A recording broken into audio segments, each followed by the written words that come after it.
하나님께서는 우리에게 편한 길만 가기를 원하지 않습니다. 우리가 싫어하는 길, 때로는 우리가 가고 싶지 않는 길도 하나님께서 가라고 명령하실 때가 있습니다.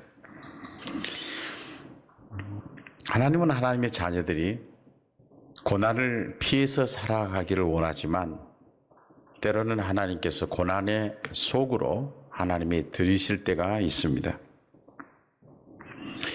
그런 경우가 되게 되면 우리가 어떻게 그것을 받아들이느냐 하는 것입니다. 하나님께서 예루살렘을 향하여 가는 바울에게 말씀을 하셨습니다. 결박과 환난이 기다린다고 했습니다. 그러나 이 바울은 하나님의 뜻을 알기 때문에 그때에 이렇게 고백을 합니다. 나는 주 예수의 이름을 위하여 결박당할 뿐 아니라 예루살렘에서 죽을 것도 각오하였노라 그랬습니다. 하나님이 자기를 향한 뜻이 무엇인 줄을 알았기 때문에 나는 예루살렘에 올라가서 결박이 있고 나에게 환난이 있다 한다 할지라도 나는 죽을 준비가 되어 있습니다.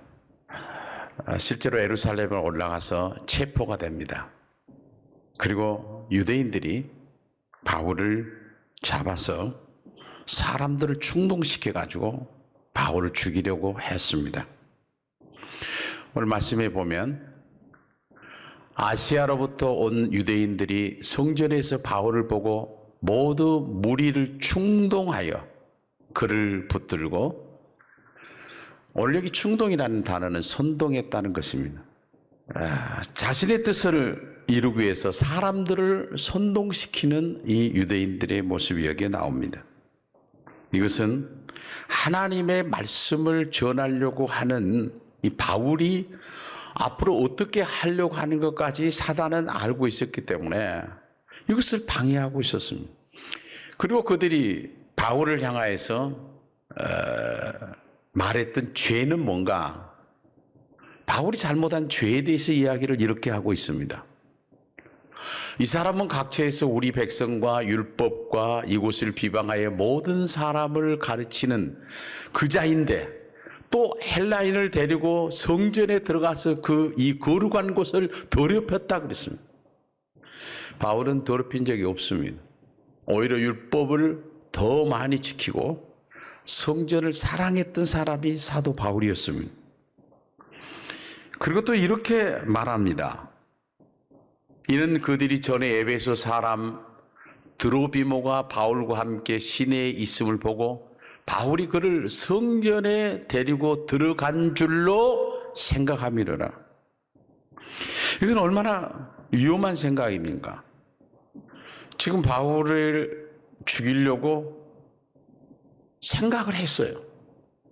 근데 그건 사실하고 다른 생각을 하고 있다는 사실입니다.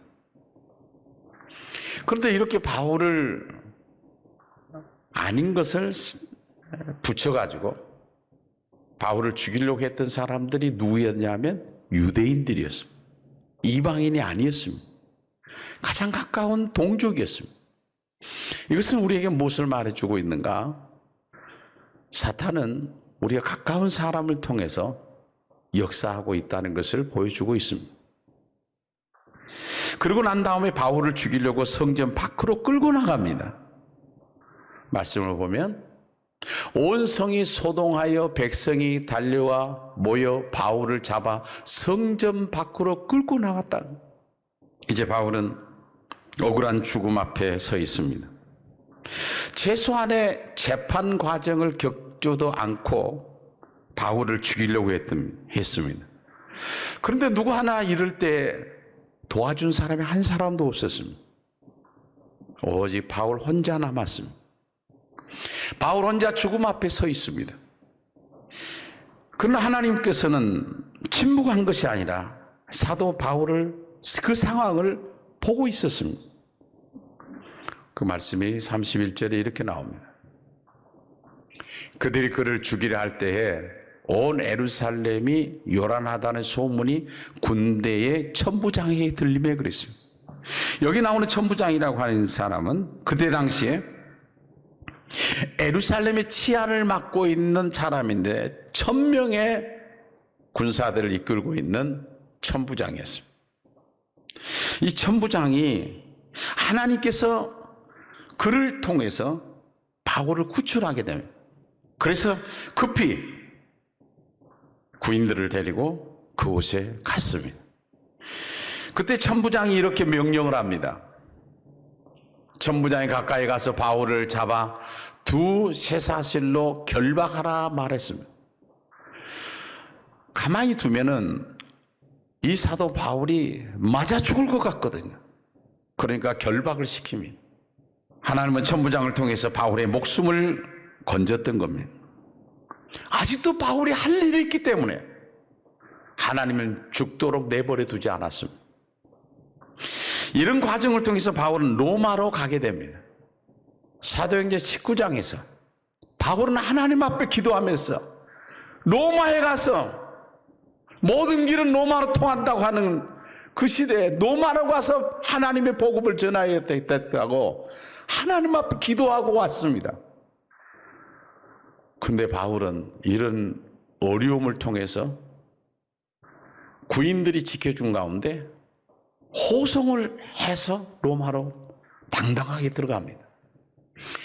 하나님은 바울의 기도를 들으셨습니다. 우리는 때로는 어려움을 당할 때 하나님의 뜻을 생각할 수 있어야 합니다. 어려움 자체만을 가지고 하나님 앞에 이 어려움에서 헤어나게 해달라고 할 수도 있지만 하나님 왜 이런 어려움을 나에게 주는 겁니까? 하나님 왜 이런 어려움을 우리 가정에 주시는 겁니까? 도대체 하나님의 뜻이 무엇입니까? 이렇게 기도할 수 있는 사람은 하나님을 원망하지 않습니다. 하나님이 하신 일을 기다리는 것입니다. 바울은 여기까지 아무 말이 없습니다. 그 앞에서 펼쳐지는 엄청난 일들이 있지만 그는 그 입에서 말 없이 그 모든 것을 받아들이면서 도대체 하나님 뜻이 뭔가를 기다리고 있었습니다. 성경에는 위대한 인물들이 많이 나옵니다. 믿음으로 살다가 어려움을 당하는 사람들의 모습이 성경에 많이 기록되어 있습니다. 그 사람 다 얘기할 수 없지만 다니엘 같은 경우가 사도 바울을 닮았어요. 오히려 바울이 다니엘을 닮았겠죠. 기도를 하지 못하게 합니다. 그때 다니엘서에 보면 이렇게 말합니다. 조세의 어인이 지킨 것을 알고도 자기 집에 돌아가서는 그 방에 예루살렘으로 향하여 열린 창에서 전에 행하던 대로 하루 3번씩 무릎을 꿇고 기도하며 그 하나님께 감사하였더라. 어인이 지켰다는 건 왕이 명령한 거 아니에요. 만약에 위반하면 죽이는 거예요. 그런데 그것도 하루에 3번씩 기도하였더라 그랬어요. 그리고 성경에 감사하였더라 그랬어요. 똑같아요. 그런 상황 속에 바울도 감사했고 그들의 마음은 평안했습니다. 믿음으로 말씀대로 살려다가 박해를 당하고 욕을 먹고 거짓으로 우매하고 악한 말을 들을 때 복이 있다는 것을 알았기 때문에 박해를 받으면서도 바울은 하나님께 감사할 수가 있었습니다. 여러분은 예수님 때문에 어떤 어려움을 겪어본 적 있나요? 혹시 여러분이 예수 믿는 것 때문에 굶어 보았나요? 누구에게 폭행을 당해 보았나요? 여러분이 예수 믿는 것 때문에 모욕적인 말을 들어보았나요? 그렇게 들어야 된다는 것이 아니라 그런 상황 속에서도 지금까지 예수를 믿고 있다고 하는 것은 하나님의 특별한 은혜입니다. 바울은 예수를 만나고 하나님께서 자신을 향한 그 뜻을 따라서 죽기를 각오했던 것입니다. 디모데후서 4장 7절로 8절에 보면 우리가 개역 성경을 계속 봤기 때문에 현대인의 성경으로 보니까 아주 우리에게 와닿는 말씀입니다. 내가 선한 싸움을 싸우고 모든 일을 다 마치고 믿음을 지켰으니 이제 남은 것은 의의 면류관을 받을 일뿐입니다. 이것은 의로운 재판장이신 주님이 재림하신 날에 나에게 주실 것이며 나에게만 아니라 주님이 다시 오시기를 사모하는 모든 사람들에게 주실 것입니다. 바울은 하나님의 뜻을 쫓아 살고 난 다음에 하나님이 나를 위해서 면류관을 준비하고 있음을 고백하면서 그것을 바라보고 넉넉하게 하나님 나라로 들어갑니다. 그러기 전에 정말 주님을 사모하고 살아간 자들에게 나 같은 일이 있을 것이라고 말해주고 있습니다. 사랑하는 성도 여러분, 우리가 언젠가 이 세상을 떠나게 될 건데 지금 이대로 우리가 세상을 떠난다고 하면 잘했다고 하나님께서 말할 수 있다면 잘 사는 겁니다. 성경에 왜 이런 말씀을 기록하고 있을까요? 이 시대를 살아가고 있는 우리들에게 하나님께서 축복의 말씀으로 주시는 겁니다. 지나온 삶은 우리가 마음대로 살았을지라도 남은 여생은 바울처럼 말할 수 있는, 그래도 하나님 앞에 나에게 향한 하나님의 뜻을 실천하다가 왔노라고 말할 수 있는 그런 우리의 삶이 되었으면 좋겠습니다.